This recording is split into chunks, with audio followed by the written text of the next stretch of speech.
Kansas City, Tulsa, Oklahoma, Brooklyn for Douglas. Okay, so Douglas, let's start with Douglas and Brooklyn. Douglas, I love Brooklyn. The black people in Brooklyn are amazing. Um, I got to do another event there because when I went there, you guys really came out in droves, and I appreciate that so much. So imagine if you went through Brooklyn and think about all the skyscrapers you see in Brooklyn, just thousands of skyscraper buildings. Each of these buildings worth hundreds of millions of dollars, maybe billions for some of them worth billions of dollars. Imagine if black people owned like 13% of those buildings. Imagine if like one in every 10 or one in every 8, 9, or 10 buildings you saw that was like 80 stories high, you could say, oh, yeah, that's owned by a black family, or another black family owns that building, or a conglomerate with investors from, the black community bought that building. Like that's the kind of world we would live in if we weren't locked out of economic opportunities. But I dare you, you go to a big city like Chicago or New York, and there's thousands of skyscrapers. You're gonna have a hard time finding one that's owned by black people. One out of 10,000, 5,000, whatever the number is. And I think that's atrocious. That's appalling. That pisses me off. That makes me angry. And again, that's another thing that consciousness does. Consciousness doesn't, it takes you from just seeing the world as it is to seeing the world as it could have been.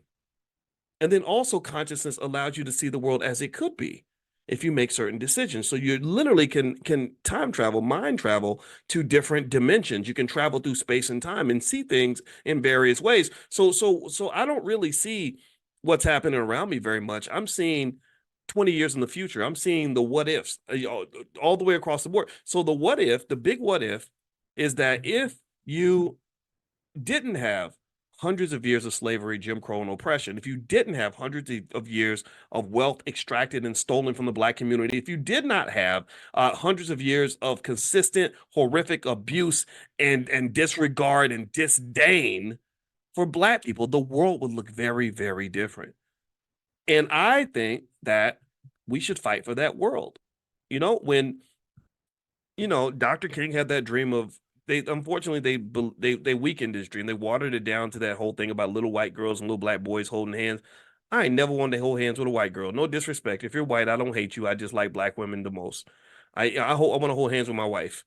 And my dream is much bigger than that. And my dream is not holding hands with a white woman. My dream is us owning what we really should own. My dream was when I went to the Black Business Conference this weekend and saw thousands of Black business owners, hundreds of CEOs. They had dozens of African delegations forming deliberate connections to do tens of millions and hundreds of millions of dollars of business with Black-owned businesses.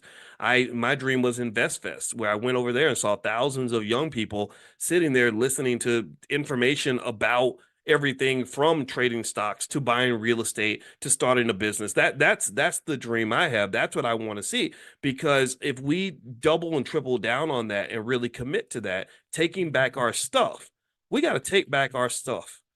If we commit to taking back our stuff, I think that we will have a future that is incredibly bright. And not only should we do it, we have to do it. You have to do it, because if you don't do it, then your kids are going to end up in slavery just like you. And our grandkids will be in slavery just like I don't want anybody going through what I went through. It was really hard to get by. It was really hard to figure out how to get a couple of nickels to rub together. It was really hard to be in a workplace where it was so toxic that it affected my mental health. Why do you think I never worked for anybody? I never went to corporate America. I got my dream job